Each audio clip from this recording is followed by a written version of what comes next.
Hi friends, நம்ம சேனல்ல இன்னைக்கு நம்ம ராகி மாவு வச்சு மசால் அடை சுட போறோம். அது எப்படி செய்யறதுன்னு பார்க்கலாம் வாங்க. நான் பாருங்க, இந்த கப்பில் ஒரு கப் அளவுக்கு மாவு எடுத்து வச்சிருக்கிறேன். இந்த மாவு வந்து ஒரு 250 கிராம் வரும். இப்போ இந்த பாத்திரத்தில் சேர்த்துக்கலாங்க.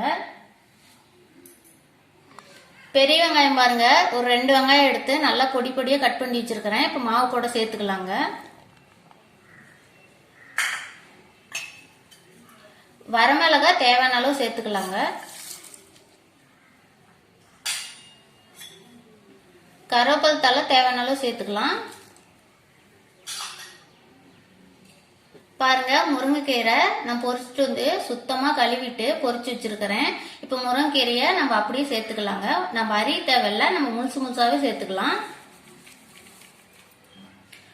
முருங்கைப்பூ பாருங்க, தேவையான அளவு எடுத்து நல்லா சுத்தமா கழுவி வச்சிருக்கிறேங்க. இப்ப முருங்கைப்பூவும் சேர்த்துக்கலாம். கேரட் பாருங்க, நான் ஒரு கேரட் எடுத்து துருவி வச்சிருக்கிறேன். இப்ப கேரட்டையும் சேர்த்துக்கலாம்.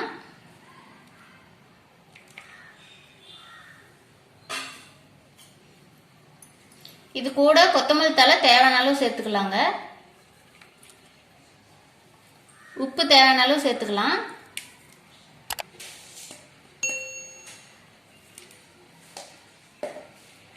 சோடாப்பு தேவையான அளவு சேர்த்துக்கலாம்.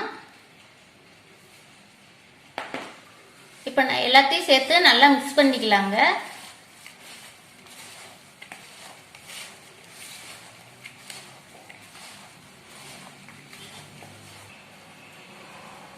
ஒரு அரை ஸ்பூன் அளவுக்கு மிளகாய் தூள் சேர்த்துக்கலாம்.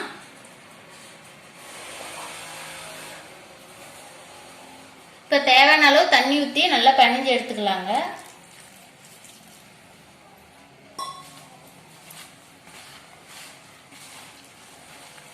பாருங்க, மாவு அடை பதத்துக்கு பிணைஞ்சு எடுத்துக்கிட்டோம்.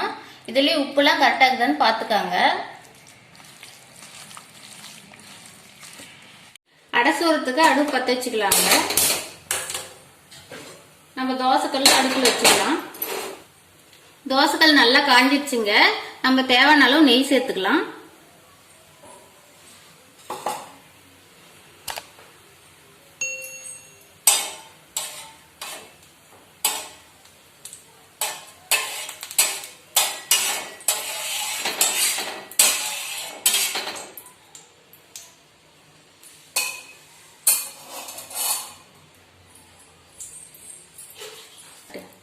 நம்ம பிணைஞ்சி வச்சுக்கிற மாவுங்க இப்போ தோசைக்கல்லில் சேர்த்துக்கலாம். தோசைக்கல்லில் சேர்த்து இந்த மாதிரி அகலமாக தட்டி விட்டுக்கலாங்க. அது கூடவே தேவையான அளவு இன்னும் கொஞ்சம் நெய் சேர்த்துக்கலாங்க. இப்போ நல்லா ஒரு சைடு அடை வெந்துருச்சுங்க. நம்ம அடையை திருப்பி போட்டுக்கலாம். இப்போ நல்லா அடைலாம் வெந்துருச்சுங்க. நம்ம வேற பாத்திரத்துக்கு மாற்றிக்கலாம். இதே மாதிரியே எல்லா அடையும் சுட்டு எடுத்துக்கலாங்க.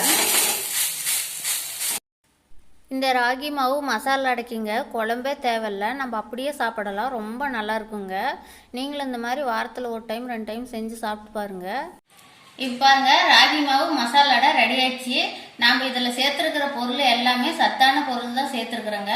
நீங்களும் இந்த மாதிரி செஞ்சு பாருங்க, ரொம்ப நல்லா இருக்கும். இந்த வீடியோ பிடிச்சிருந்தா லைக் பண்ணுங்க, கமெண்ட் பண்ணுங்க, ஷேர் பண்ணுங்க. மறக்காம எங்கள் சேனலுக்கு சப்ஸ்கிரைப் பண்ணுங்க.